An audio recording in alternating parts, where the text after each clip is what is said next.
জয় নিতাই, গৌর হরি বল। শ্রীধাম বৃন্দাবন থেকে বলছি।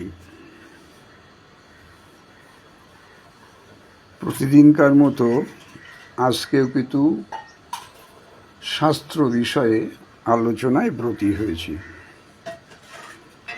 আজকের আলোচনার বিষয়ে খুব সুন্দর শ্রীল কৃষ্ণদাস কবিরাজ বিরচিত শ্রী শ্রী চৈতন্য চরিতামৃত গ্রন্থ, যেটি মহাপ্রভুর অপ্রকটের ৮১ বছর পরে লিখিত হয়েছিল। ওই গ্রন্থে কয়টি লীলা, কতগুলি পরিচ্ছেদ, পয়ার, কতগুলি শ্লোক আছে, সে বিষয়ে আজকে আমরা আলোচনা করার চেষ্টা করব। আমরা জানি শ্রীমন মহাপ্রভু আমাদের নিমাই গৌরসুন্দর 1486 খ্রিস্টাব্দে আবির্ভূত হয়েছিলেন নদিয়ার নবদ্বীপে। 48 বছর লীলা প্রকট করেছিলেন, অর্থাৎ 1534 খ্রিস্টাব্দে উনি অপ্রকট হন এবং 1615 খ্রিস্টাব্দে,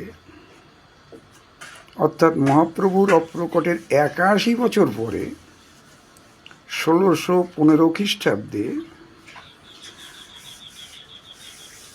আর 1537 শকাব্দের জ্যৈষ্ঠ মাসের কৃষ্ণা পঞ্চমী তিথি রবিবার রাধাকুণ্ডের তটে বসে উনি এই লীলা, অর্থাৎ এই চৈতন্য চরিতামৃত গ্রন্থ লেখা শেষ করেন শ্রীল কৃষ্ণদাস কবিরাজ।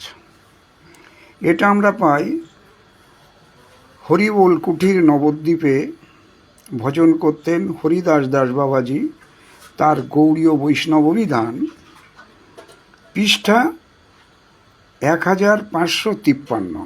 সেখান থেকে চৈতন্য চরিতামৃত গ্রন্থে 3টে লীলা, আদিলীলা, মধ্যলীলা, অন্তলীলা। আদিলীলাতে পরিচ্ছেদ 17টি, মধ্যলীলাতে 25টি, অন্তলীলাতে 20টি পরিচ্ছেদ, মোট 62টি পরিচ্ছেদ। পয়ারের সংখ্যা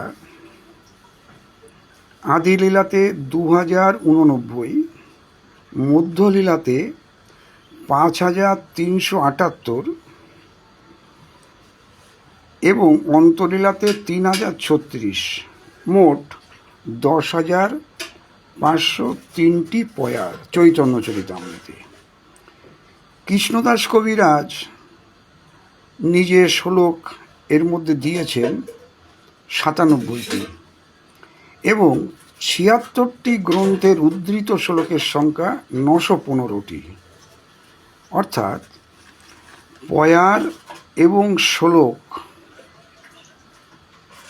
অর্থাৎ সংস্কৃত আর পয়ার মানে বাংলা মিলে চৈতন্য চরিতামৃতের শ্লোক এবং পয়ারের সংখ্যা হল 11,515টি। অর্থাৎ এক কথায় চৈতন্য চরিতামৃত গ্রন্থের 3টি লীলা, 62টা পরিচ্ছেদ এবং 11,515টি শ্লোক এবং পয়ার। খুব সিদ্ধান্তপূর্ণ, খুব জানার বিষয়, কারণ চৈতন্য চরিতামৃত গ্রন্থ হচ্ছে আমাদের বৈষ্ণব জগতের মুকুটমণি স্বরূপ। সেটা থেকে আমরা জানলাম, গৌড়ীয় বৈষ্ণব অভিধান থেকে আমরা জানলাম। ভিডিওটি ভালো লাগলে লাইক, শেয়ার, কমেন্টস করবেন। সবাই ভালো থাকুন, আনন্দে থাকুন, সুখে থাকুন। আশা করি আপনাদের ভজন কুশল। আজ এ পর্যন্ত। জয় নিতাই, গৌর হরি বল।